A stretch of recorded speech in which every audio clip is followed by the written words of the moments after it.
Pierre-Alexandre Jean. Pierre-Alexandre Jean. Pierre-Alexandre Jean. Pierre-Alexandre Jean. Pierre-Alexandre Jean. Bonjour à tous, pour ce premier podcast, j'ai l'honneur d'accueillir Pierre-Alexandre Jean. Ce passionné d'automobile depuis son plus jeune âge a eu l'occasion de rouler pour des écuries comme Alpine, Bentley ou encore Ferrari via l'équipe AF Corse.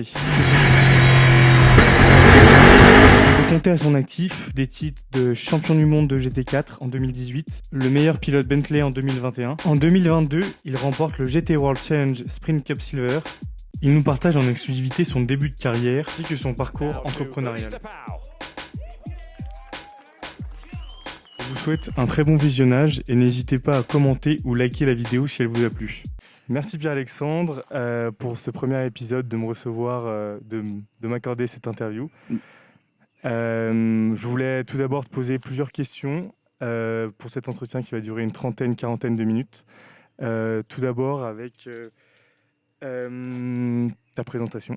Présente-toi, tu peux te présenter. Eh ben, écoute, merci à toi surtout de me recevoir. C'est toujours un plaisir de pouvoir échanger sur les sujets qui nous passionnent tant, que ce soit le sport ou le business. Donc franchement mec, trop sympa d'être là. On va faire en sorte que l'échange soit sympa et plutôt fluide pour tes auditeurs. Du coup, moi sur la présentation, je vais essayer d'être plutôt bref. J'ai un parcours très sportif, plutôt sportif, parce que depuis tout jeune, j'ai été plutôt associé à cet esprit de compétition qui vient un petit peu de mon éducation, que mon père a un peu cherché à me donner. Pour la petite histoire, c'est vrai que dès mes 2-3 ans, j'ai été chronométré pour aller mettre la table. Donc tu vois, ça a commencé assez jeune sur l'esprit de compétition. Moi, j'ai commencé par le ski, la compétition, entre guillemets, à haut niveau. J'ai fait beaucoup de ski où j'ai été 2 fois vice-champion de France en géant. Voilà, avec toujours cette passion un petit peu pour le sport automobile, mais l'opportunité de commencer c'est jamais réellement présenté. Et en fait, à mes 13 ans, je me suis cassé la hanche en ski et j'avais plus le droit de faire de sport pendant au moins 8 mois, et le seul sport que je pouvais faire, c'était du karting, parce que du coup j'avais la hanche qui était maintenue dans le baquet.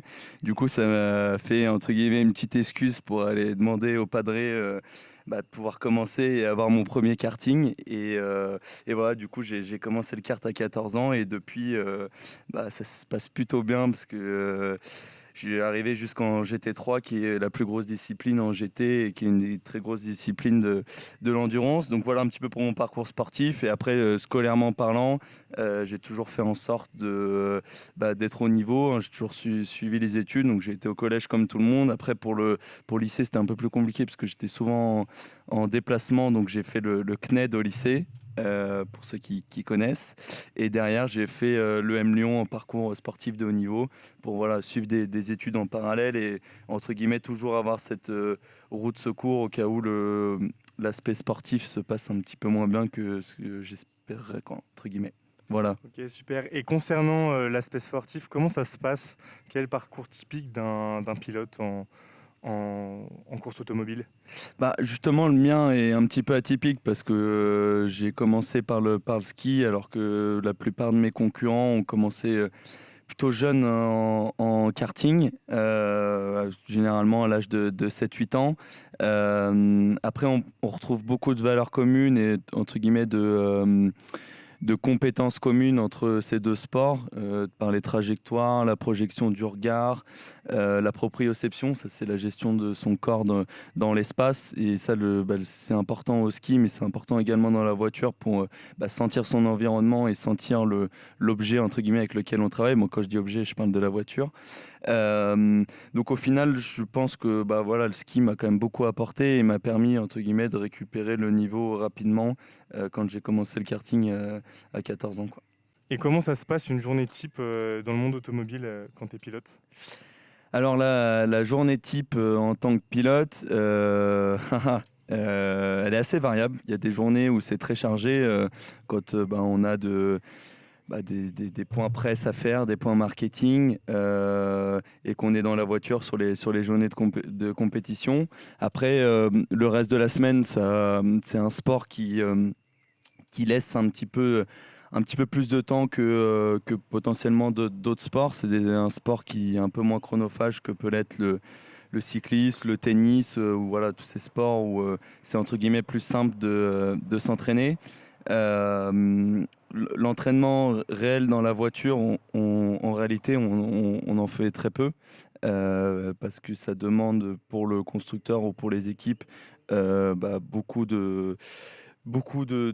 d'argent. Voilà, d'aller rouler avec une GT3, ça demande pas mal de personnel pour s'occuper de la voiture, des frais de déplacement, il faut emmener la voiture, des camions, loger du monde, louer le circuit. Donc voilà, les journées d'entraînement sont fixées à l'avance et sont dans un but précis, mais on va dire que c'est pas les mêmes entraînements que peut faire un tennisman où il va aller travailler son revers ou son coup droit pendant 2 ou 3 heures et vraiment travailler sur lui. Nous, quand on fait des séances d'essai, c'est pour le pilote, mais également pour la voiture et aller essayer de travailler le setup, la mise au point de la voiture. Donc voilà, donc on s'entraîne peu dans la voiture. Donc il y a des journées où c'est un peu plus calme. On fait en sorte du coup d'être toujours prêt à monter dans la voiture, que ce soit physiquement ou mentalement. Donc c'est ça, on va dire, ce qui nous prend un peu du temps tous les jours. Moi en moyenne, je m'entraîne 2 heures par jour, voilà, sur ma prépa physique, on va dire à 5 fois par semaine, voilà, pour toujours être dans le rythme. Et j'ai une demi-journée aussi par semaine à Saint-Étienne chez mon préparateur mental pour travailler tout cet aspect-là que j'évoquais précédemment sur la proprioception, l'aspect mental, les réflexes, la coordination, enfin tout cet aspect-là qui est important, on va dire, en tant que pilote. Et du coup, tu me posais la question sur ma journée type qui a du coup un petit peu évolué ces derniers temps, parce qu'en parallèle du sport auto, vu qu'entre guillemets le temps me le permettait, j'ai aussi créé une société. Donc c'est vrai que là, sur ma journée type actuellement, en semaine et quand je suis pas en déplacement pour le sport auto, on va dire que je travaille de 8h à 18h pour ma société, et le soir je fais en sorte d'aller m'entraîner pour voilà, toujours être en forme et être prêt à remonter dans la voiture. Et est-ce que tu as un entraînement particulier pour être pilote auto? Comment ça se passe? Est-ce que tu as des exercices appropriés à la voiture, à la préparation, que ce soit physique ou mentale? Comment ça se passe? Ouais, pour être prêt, forcément, ça demande des conditions d'entraînement qui sont particulières au sport automobile. Chaque sport impose ses conditions de préparation. Nous, on va dire sur les qualités physiques, c'est pas par l'aspect physique du moins qu'on va aller chercher des grosses différences par rapport à nos concurrents. Mais c'est tellement un sport qui est tellement exigeant mentalement, qui demande tellement d'énergie, qu'il faut être assez prêt physiquement pour ne jamais y penser. Donc même parfois sur les courses d'endurance, sur les courses de 24 heures, où on est 3 pilotes et on va être amené à rouler 8 heures sur une tranche de 24 heures, voilà, faut être assez prêt physiquement pour ne pas y penser et rester concentré sur tout ce qui se passe autour de nous, sur la stratégie, voilà, les infos qui nous sont transmises par l'ingénieur, le pilotage, enfin voilà, toutes ces infos qui nous viennent en permanence. Donc physique fait pas la différence, mais en réalité il est quand même important, parce que si on n'est pas prêt physiquement, on ne pourra pas avoir des bons résultats. Et du coup, si je rentre un petit peu plus dans le détail et du coup les conditions que ça impose, c'est un sport qui demande beaucoup de gainage, parce que du coup on doit encaisser des forces G. Alors nous en GT, elles sont beaucoup moins importantes que ce que peuvent avoir les pilotes de monoplace. Voilà, c'est des conditions physiques qui sont un petit peu différentes. Pour le coup, on est dans des voitures fermées, donc on a beaucoup plus de chaleur. On peut sur certaines courses monter jusqu'à 70 degrés en ressenti, donc passer plus de 70 degrés pendant 2 heures, je vous laisse imaginer, mais du coup ça nous fait perdre pas mal d'eau et on perd pas mal de poids du coup pendant ces stints là. Ouais, exactement. Et c'est pas les stints les plus agréables, mais entre guillemets il y a tellement d'adrénaline que on arrive à pas y penser. Et voilà, et aussi il faut être très bon en termes de cardio, parce que humainement, dès qu'on encaisse des forces G, automatiquement le corps coupe sa respiration et du coup quand il y a un enchaînement de virages, on respire pas beaucoup et on respire qu'en ligne droite. Et quand tu respires de l'air chaud, plus la cagoule, plus les gants, le casque, faut, en termes de cardio, faut être prêt à s'adapter à cette chaleur intense et être plutôt gainé et agile, on va dire physiquement. C'est pas un sport qui va demander beaucoup de force. Enfin, entre guillemets, ce sera plus de l'endurance que de force, que de la force pure et dure, quoi. Ok. Et comment tu nous parlais de stratégie? Comment ça se passe la stratégie au sein d'une équipe? Une équipe comme la tienne, comment ça se passe? Est-ce qu'il y a des pilotes clés? Il y a des stratégies mises en place pendant les courses? Comment ça se passe de l'intérieur d'une équipe? Alors ce que je dis souvent, c'est que le sport auto, bien que ça ne paraisse pas forcément de l'extérieur, enfin du moins pour les gens qui s'y connaissent entre guillemets un petit peu moins, c'est un vrai sport d'équipe. Nous, en tant que pilote, on serait personne sans nos mécanos, sans nos ingénieurs. Donc il y a beaucoup de travail en amont et aussi après la course et même pendant le week-end. Mettre au point une voiture de course, c'est quelque chose de hyper complexe. Il y a beaucoup d'éléments qui rentrent en compte. Il y a l'aspect aérodynamique, il y a le châssis, il y a les suspensions, il y a l'électronique. Enfin, il y a vraiment plein de choses. Et en fait, ce qui est passionnant, c'est que c'est un vrai travail d'ingénierie et arriver à en faire en sorte que tous ces éléments s'alignent pour avoir le meilleur setup. C'est beaucoup de travail et beaucoup d'échanges entre les pilotes et les ingénieurs. Et ça, c'est vraiment passionnant. Nous, on essaye de on va dire, retranscrire un maximum notre ressenti. Et du coup, c'est derrière les ingénieurs qui prennent les décisions sur ce qu'il faut faire sur la voiture. Mais parfois, quelque chose qui a été validé, on va dire, sur la suspension, si on change une autre partie du setup, ce qu'on avait validé n'est maintenant peut-être plus valable. Donc, c'est vraiment un ensemble de pièces et un ensemble de pièces mécaniques qui doivent travailler ensemble. Et de trouver le compromis idéal, c'est pas simple et c'est ce qui fait la complexité du truc.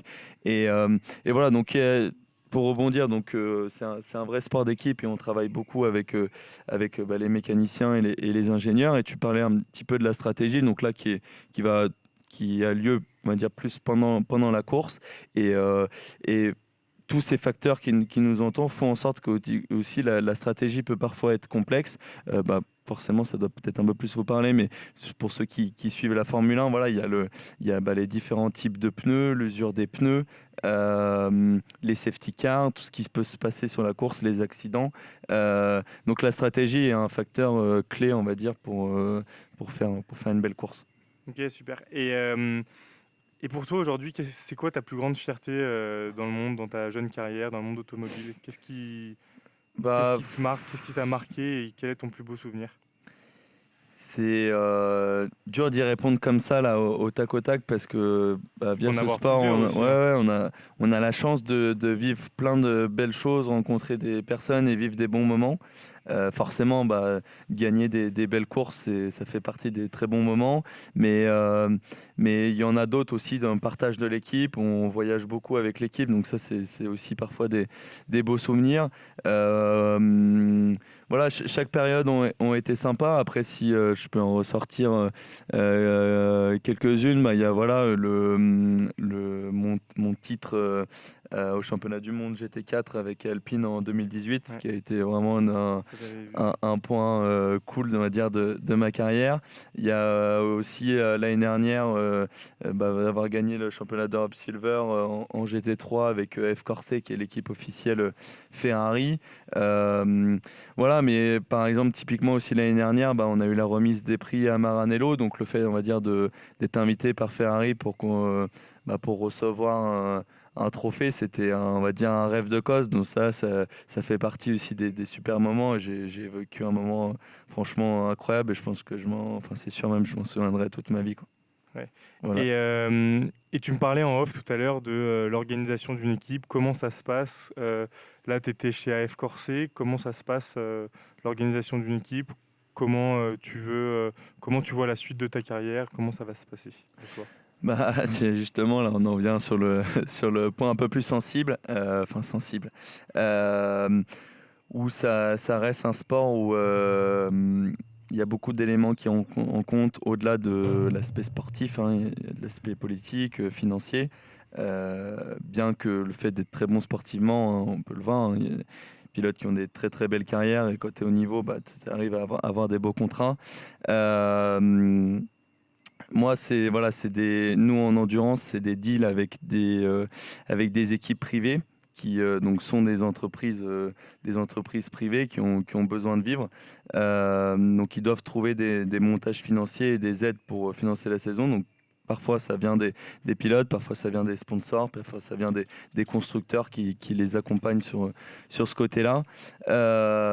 Du coup, pour négocier son contrat, bah, voilà, il y a tout cet aspect-là qui rentre en compte. Il y a l'aspect financier, parce que c'est vrai que les équipes, bah, ça leur coûte entre guillemets beaucoup d'argent de faire fonctionner ces voitures-là. Il faut entre guillemets payer toute l'équipe qui a autour du truc, les voyages, tout le consommable. Enfin, ouais, il y a beaucoup de frais qui sont engagés. Et j'ai eu la chance d'avoir des deals plutôt cool, d'avoir pu rouler chez CMR sur une Alpine, d'avoir été pilote junior pour Bentley et l'année dernière d'avoir eu un contrat avec l'équipe privée AF Corse où on gagne du coup le championnat d'Europe Silver.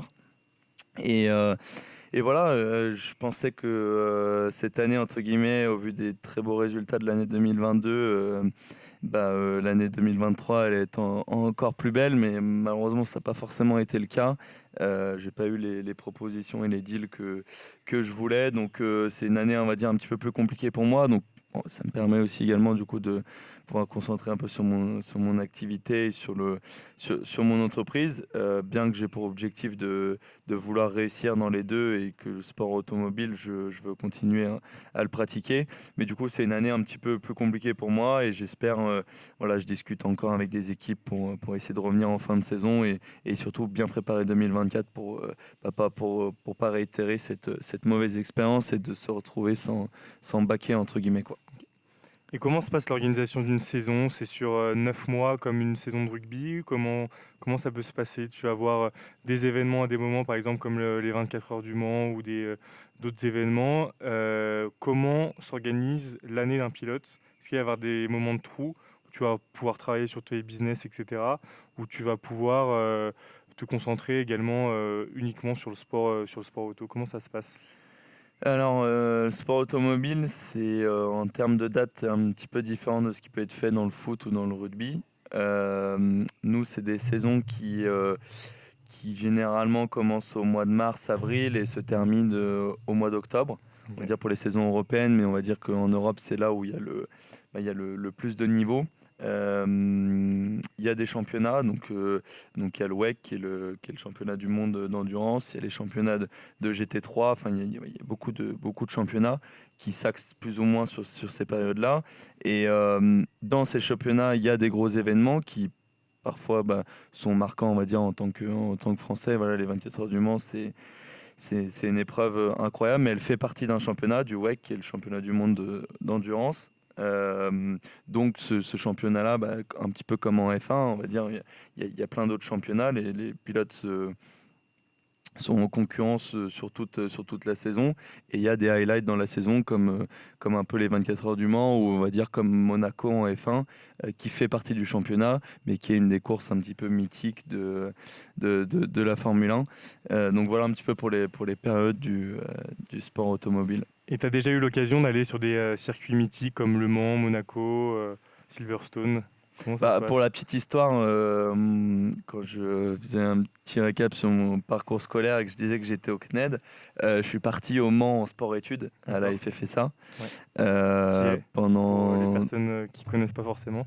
La FFSA, c'est la Fédération française de sport automobile, Ok. qui ont créé un pôle jeune au Mans Ok. pour accompagner justement les jeunes dans les études et aussi du coup les aider à s'améliorer sur toutes leurs compétences liées au sport automobile. Donc je suis parti là-haut pendant 3 ans, donc j'étais avec d'autres pilotes, dont Victor Martins qui est maintenant pilote de Formule 2 et avec lequel je me suis bagarré en F4. Voilà, donc ça a été une période plutôt cool. J'avais 15 ans et je suis parti vivre tout seul, quitter un petit peu le cocon familial, et je suis allé vivre seul dans un appartement pour aller rejoindre ce sport-études. Donc ouais, Le Mans, j'y ai passé beaucoup de temps.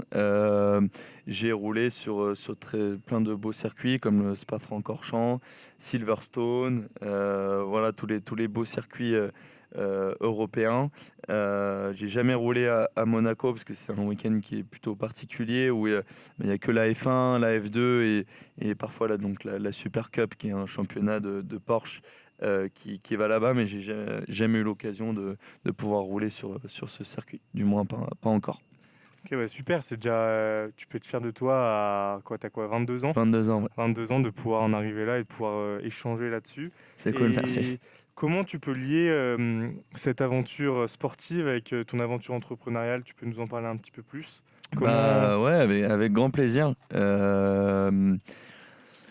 Bien que, on va dire, pas mal de personnes pensent qu'on ne peut pas faire les deux, ou du moins bien faire les deux en même temps. Moi, je suis pas forcément d'accord avec cette façon de voir les choses. Pour moi, c'est deux activités qui sont complètement complémentaires. L'une apporte à l'autre, pardon, et inversement. J'ai appris énormément de choses via le sport automobile qui m'ont aidé on va dire, dans mes qualités d'entrepreneur. Et parfois aussi, ce que je vois dans le monde de l'entreprise peut m'aider également dans le sport automobile. Si par exemple, je peux peut-être faire un lien un petit peu plus concret, le côté entrepreneur, voilà, aller démarcher, trouver des clients, savoir se vendre, bah, ça peut potentiellement m'aider aussi dans le sport automobile à aller trouver des sponsors, me vendre et améliorer entre guillemets mon image de marque. Enfin voilà, il y a plein de parallèles qu'on peut faire. Aussi le fait de savoir se donner des objectifs. Ça a été un des points clés sur mon travail mental et que j'ai travaillé avec mon coach et mon prépa mental. Parce que se donner des objectifs, entre guillemets, tout le monde sait le faire, mais donner des objectifs cohérents et des objectifs qui aident à réussir, bah là c'est un tout autre travail et ça prend du temps à le comprendre. Entre guillemets, dire je veux être champion du monde. Oui, c'est un super objectif, mais tout le monde veut l'être. Enfin, c'est un objectif que tout le monde peut avoir. Et on peut avoir cet objectif-là, mais il faut savoir faire des objectifs, entre guillemets, plus momentanés et plus voilà, dans le présent et qui vont permettre d'atteindre ce gros objectif qui voilà, est le but final. Et ça, c'est du coup quelque chose que j'ai appris via le sport et que du coup je peux réutiliser dans le monde entrepreneurial. Voilà, moi pour l'année où je gagne le championnat du monde GT4, bah, c'est vrai que ça faisait envie au début de la saison, mais avant ça, bah, l'idée c'était mon premier objectif, c'était de construire le relationnel avec cette nouvelle équipe, avec Alpine, apprendre à connaître la voiture, me sentir bien dans la voiture, me donner des objectifs, on va dire, plus à court terme sur chaque week-end, progresser et devenir, entre guillemets, une meilleure version de moi-même pour, au final, délivrer la meilleure performance possible à la fin de l'année au championnat du monde. Mais ça a été plein de micro-objectifs qui m'ont permis d'atteindre ce résultat-là. Et j'essaye de le reproduire un peu dans le monde entrepreneurial.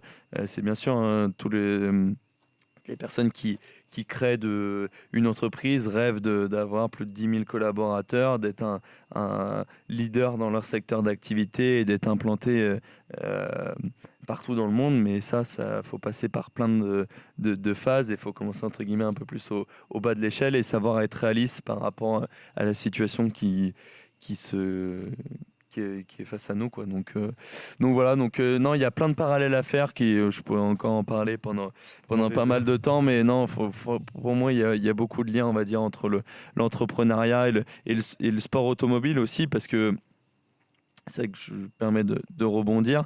Comme je te le disais précédemment, sport automobile est un vrai sport d'équipe et nous en tant que pilote, On est un de ces éléments, on va dire, motivateurs de l'équipe. On doit faire en sorte d'amener l'équipe, que ce soit les ingénieurs, les mécaniciens, les managers, dans une direction commune pour que tout le monde se comprenne.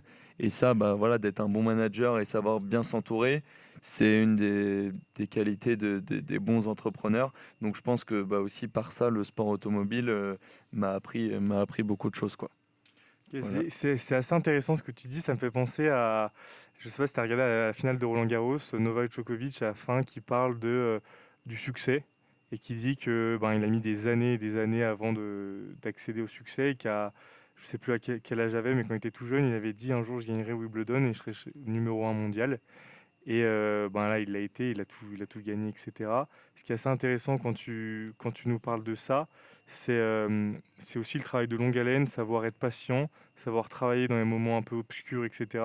Et c'est aussi ça qui est intéressant dans le monde de l'entrepreneuriat, c'est que tu vas passer par des moments un peu sombres, où tu vas cravacher pendant des heures, etc., sans vraiment avoir de résultats. Et toi, comment tu ressens les choses? Comment ça se passe pour toi au quotidien? Comment tu vis un peu cette nouvelle vie d'entrepreneur?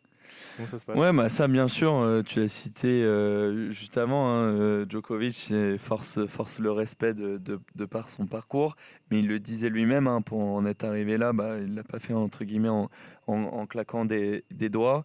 Donc oui, ça c'est vrai que le sport de haut niveau, il y a toute on va dire j'aime beaucoup, hein, cette image est assez connue, mais c'est vrai que l'image de l'iceberg, hein, c'est vrai que le sportif de haut niveau, on voit que le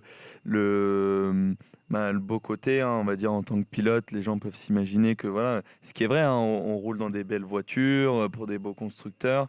Il y a tout ce côté-là Des belles filles à tes côtés. Oui, alors bon, ça, je sais pas si on va pas là aujourd'hui, mais ça fait partie du contexte du sport automobile. Hein, faut perpétuer les traditions. Non, je rigole, mais non, voilà, les gens voient on va dire le beau côté de l'iceberg, mais il y a toute cette partie en dessous qu'on voit pas forcément, avec, comme tu disais, ce travail de longue haleine, de répétition, d'heures à l'entraînement, que tous les gens ne voient pas forcément, la transpiration pour s'entraîner, hein, comme dans tous les autres sports d'ailleurs, hein, mais c'est vrai que de par ça, le sport est une très très belle école de la vie pour moi.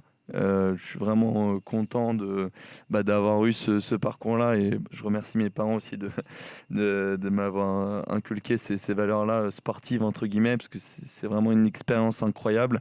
Même si dans les faits c'est pas exactement la même chose que le monde du travail ou le monde de l'entrepreneuriat, mais comme je disais, en fait il y a plein de parallèles, et tout ce que j'ai acquis via le sport, c'est pour moi vraiment utile dans le monde de l'entreprise. Et comme tu disais, il y a des phases qui sont un petit peu plus compliquées, et il faut savoir pas lâcher, pas baisser les bras, et savoir rebondir quand ça l'est.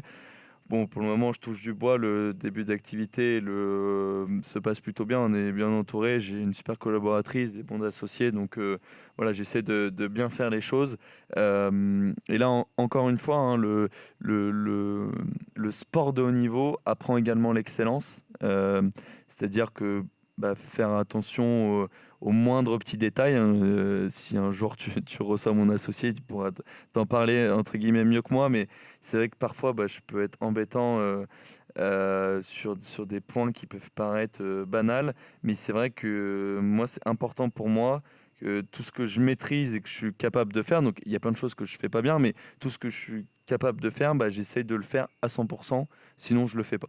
Donc voilà, même si ça part sur des petits détails, j'aime que les petits détails soient bien aboutis, et je reste persuadé qu'in fine, en faisant attention à tous ces petits détails, on en est gagnant, quoi. Et est-ce que tu peux nous parler un peu plus de ton entreprise? En quoi s'agit-il? Ouais, avec plaisir. Nous, c'est donc une société qui est spécialisée dans la performance énergétique pour les industriels. Ouais. Donc on vient aider tous nos clients dans l'optimisation de leur facture énergétique, mais on fait également tout ce qui est veille réglementaire. Donc on s'assure que tous nos clients soient à jour en termes de réglementation.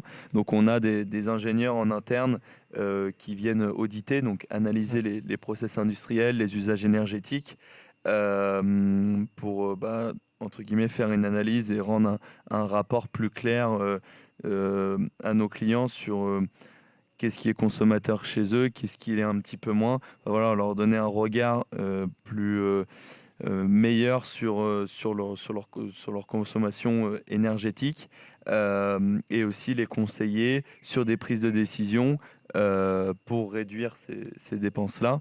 Et nous, chez Cleaneo, notre valeur ajoutée, c'est que grâce à des actionnaires qu'on a, qui est Albin Jourda, je salue s'il passe par là, qui travaille dans un des plus gros fonds d'investissement liés à la clean tech. Donc, c'est toutes les technologies liées à l'optimisation de l'eau, du carbone, du gaz, de l'électricité. Et en fait, grâce à lui, on bénéficie de ce réseau-là, donc de toutes les dernières technologies, que ce soit en France et à l'étranger.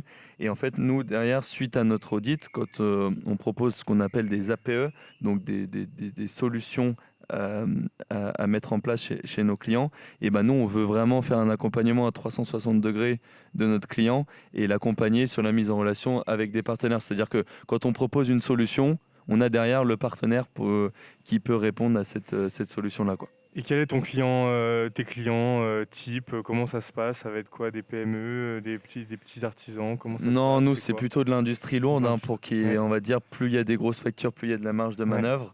Donc, c'est quand même des belles PME. Ouais. Nous, on vise donc de l'industrie lourde, type métallurgie, cimenterie,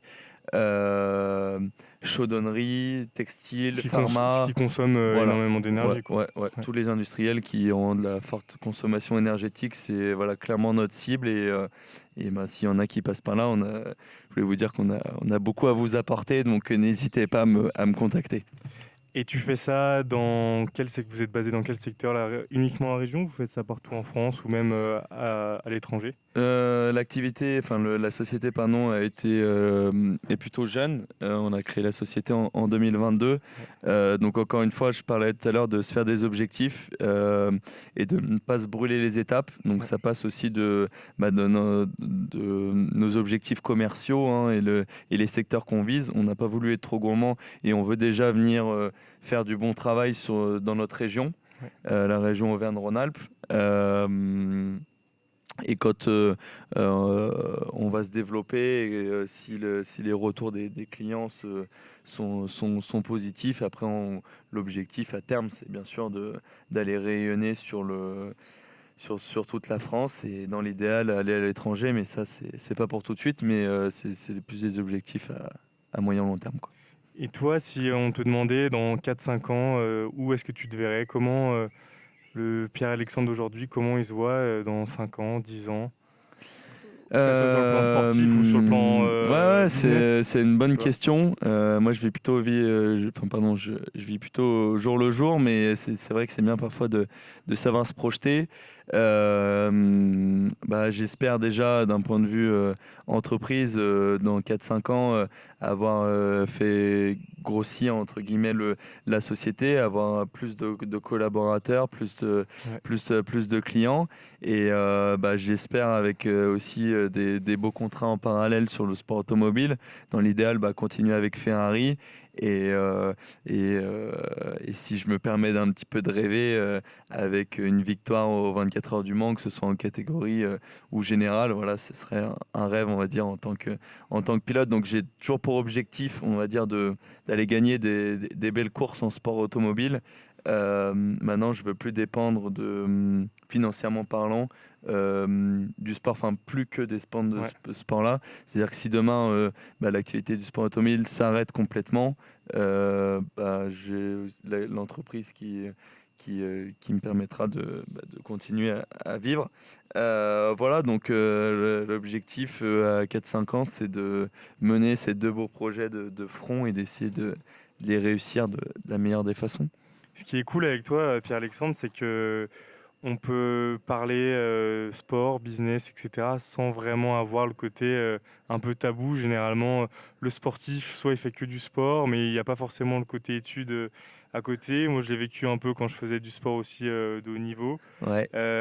Après, les choses changent parce qu'il y a un après-carrière il y a un après-carrière à gérer et surtout c'est des milieux où, à part le foot ou certains sports, quand tu es vraiment dans le top niveau, où tu peux te permettre de vivre de tes différents investissements.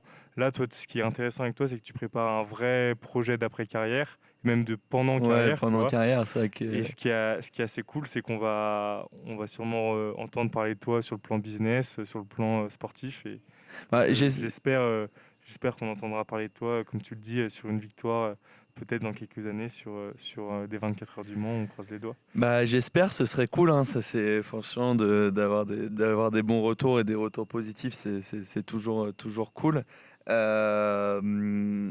Et oui, non, c'est vrai que dans mon discours, j'essaie de démocratiser entre guillemets ce fait pour les sportifs, essayer de mener plusieurs projets de front. Alors après, il y a des sports qui ne le permettent pas, hein. Comme je disais, il y a des sports qui sont hyper chronophages et qui ne permettent pas forcément d'avoir une activité. Moi, j'ai la chance, via le sport automobile, d'être dans un sport qui laisse un petit peu plus de temps. Alors, c'est vrai que les pilotes, les top pilotes du GT3, les pilotes officiels constructeurs qui ont des très très gros contrats, ils sont quand même aussi beaucoup pris, hein. On parle de plus de parfois 25 week-ends dans l'année. Donc, ils sont très très souvent en déplacement. Mais c'est vrai que moi j'ai toujours eu cette vision, mais même scolairement, et c'est pour ça aussi que je suis allé à l'EM Lyon et pour poursuivre un parcours en parallèle. J'ai toujours eu cette vision à vouloir pas arrêter l'un ou l'autre, parce que comme je disais, c'est hyper complémentaire et limite ça permet parfois d'être meilleur dans les deux activités, parce que du coup quand l'entreprise prend beaucoup de temps et beaucoup d'énergie, je peux me sortir entre guillemets de ça mentalement et penser au sport automobile. Ouais. Et pareil, quand le sport automobile, il y a des grosses périodes intenses, du coup, je peux penser à autre chose via l'entreprise. Donc mentalement, ça peut être aussi bénéfique. Et voilà, donc non, moi j'aime pas parler d'après-carrière parce que Elle est encore j'espère jeune j'espère ouais. que ma carrière est loin d'être terminée. Mais du coup, voilà, pendant carrière, c'est peut-être un peu le maître mot de ce podcast. Mais voilà, je veux continuer à mener ces deux projets de front. Ok, super. Et est-ce que tu as des personnes qui t'inspirent au quotidien ou des références comme des livres, des vidéos, des personnes qui t'inspirent sur le plan sportif, mais également sur le plan humain Est-ce que tu essayes de prendre exemple de certaines personnes sur tes deux vies, que ce soit sur le plan sportif ou business? C'est une bonne question. Je pense que j'ai jamais pris exemple sur une personne en particulier, parce que chacun est différent, chacun a son parcours, on va dire, de vie, donc on pourra jamais être l'égal de quelqu'un d'autre. Alors après, bien sûr, par contre, j'essaie d'échanger avec un maximum de personnes.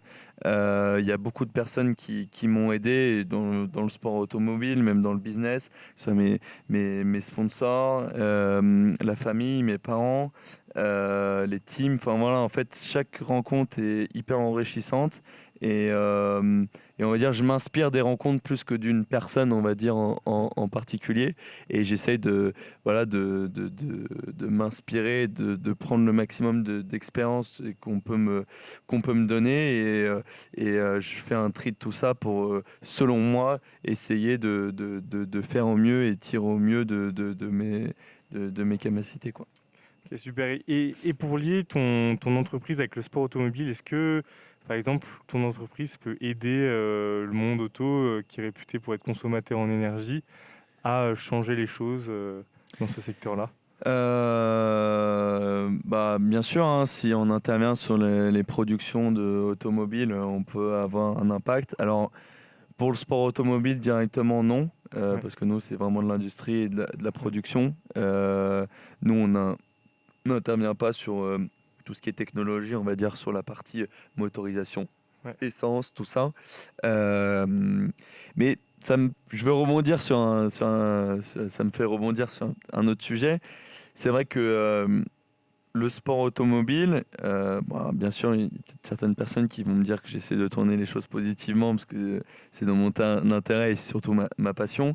Mais en fait, le sport automobile, il ne faut pas oublier que en fait, c'est un laboratoire pour les voitures de route, pour les constructeurs. Et en fait, parfois, les pièces que nous, on est amené à développer, si demain, on développe quelque chose qui permet de réduire, je sais pas, la consommation d'une voiture de 1 ou 2%, et ben cette technologie-là va être réimpactée dans le monde entier. Et donc, en fait, ce 2% qu'on a gagné, il a un impact énorme sur l'environnement. Donc ça, c'est un aspect qu'il ne faut pas oublier. On peut le voir voilà, notamment avec la F1, les moteurs hybrides qui derrière sont des technologies qui sont venues de la F1 et qui ont été importées sur les voitures. Donc le sport automobile peut avoir entre guillemets son bon côté sur l'aspect environnemental. Et c'est vrai qu'en termes d'image, c'est un sport qui est très polluant visuellement, parce qu'on voit des voitures qui entre guillemets brûlent de l'essence. Mais sur un week-end de F1, c'est pas les 20 voitures qui font des tours en rond qui sont le plus polluant. C'est le transport, les spectateurs. Voilà, il y a des sports comme le rugby et le foot qui sont en réalité des sports hyper polluants de par toutes les infrastructures, tous les gens que ça amène autour de ça. Et c'est un peu pareil pour le sport automobile. Donc non, je sais pas. Voilà, c'est pas forcément le sport qui est le plus polluant au monde, quoi. Et comment ça t'est venu cette idée de monter une entreprise? Est-ce qu'on est venu te voir? Comment ça s'est passé? Comment t'as fait pour trouver tes associés? Comment Clinéo s'est monté? Et le parcours de Clinéo est plutôt rigolo. Moi, c'est vrai que non, on n'est pas forcément venu me voir dans le sens où quand j'ai fini, j'étais sur la fin de mes études à l'EM Lyon. J'ai toujours eu cet instinct un peu entrepreneurial, donc j'ai toujours eu pour envie entre guillemets de créer ma société, d'être mon propre patron et de mener mon projet entre guillemets comme je l'entends. J'ai eu la chance de rencontrer via mon réseau l'actionnaire dont je te parlais précédemment, qui est Albin Jourda, celui qui travaille dans le fonds d'investissement. J'ai eu la chance de rencontrer, qui est une personne passionnante, qui a beaucoup de choses à apporter, qui a un réseau important. Et en fait, l'histoire de Clinéo est partie des échanges justement avec Albin, qui m'a fait plus ou moins comprendre qu'il était prêt à m'aider à me lancer et entre guillemets être plus ou moins mon mentor. Au même moment, j'avais des discussions avec mon autre associé avec lequel on est tous les deux dirigeants et avec lequel on est sur l'opérationnel. On est 4 associés, donc 2 qui nous aident un petit peu par leur réseau, leur expérience, et on est 2 associés réellement sur la partie opérationnelle.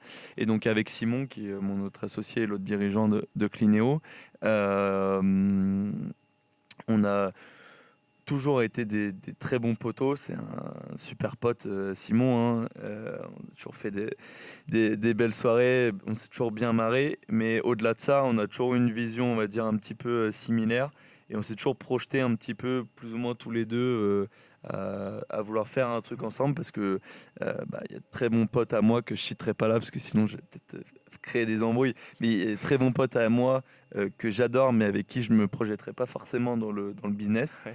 Et ce qui n'est pas le cas avec Simon, et ça fait plus d'1 an et demi qu'on bosse ensemble, et tout se passe à merveille, donc trop content. Et le 4e actionnaire, c'est un de mes sponsors dans le sport automobile, qui est un très gros transporteur, une boîte de transport en Europe, en Asie, qui est vraiment une très grosse boîte avec plus de 3000 collaborateurs, et qui nous aide du coup sur toute son expérience entrepreneuriale, et qui nous a aidé aussi sur l'aspect financier pour le début d'activité de la société, quoi. Voilà, donc ça a fait une base qui est plutôt solide, avec des gens sains et un parcours plutôt rigolo, et des horizons un peu différents. Du coup, on est tous un petit peu plus ou moins complémentaires, et c'est ce qui fait un peu la force de la société, quoi. Ok, super, merci à toi pour cet entretien, Pierre-Alexandre. Est-ce que tu aurais une recommandation à faire pour nos auditeurs concernant ce qu'ils veulent faire, s'ils ont peut-être des doutes à des moments, peut-être pour les motiver, leur dire qu'il faut peut-être pas lâcher, leur donner peut-être des conseils? Comment tu peux les aider? Après, je suis personne entre guillemets pour dire aux gens ce qu'ils doivent faire, mais moi entre guillemets je reste persuadé que on est tous plus ou moins égaux entre guillemets sur nos capacités. on va dire, que ce soit intellectuel ou physique. Et après, ce qui va faire la différence, c'est notre envie de réussir, les moyens qu'on se donne. Ouais. Et voilà, du coup, je pense que s'il y a des auditeurs qui m'entendent, ouais, je pense que le secret, c'est de jamais rien lâcher et d'essayer aussi de trouver du plaisir dans ce qu'on fait. Moi, j'en trouve beaucoup via le sport automobile, via aussi l'entrepreneuriat. J'aime ce que je fais et je suis content de me lever le matin.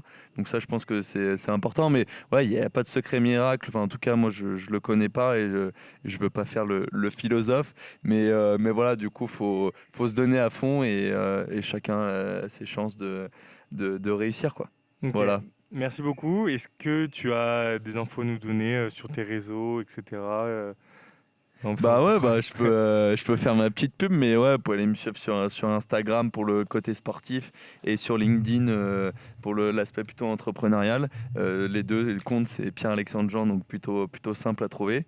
Et bah écoute, merci à toi de m'avoir reçu. Franchement, c'était cool. C'est toujours sympa de pouvoir faire une petite rétroprospective entre guillemets sur son parcours et voilà d'avoir pu échanger sur tous ces sujets. Donc écoute, merci de m'avoir reçu. Puis peut-être avec plaisir pour faire un deuxième épisode. Ouais, carrément, carrément.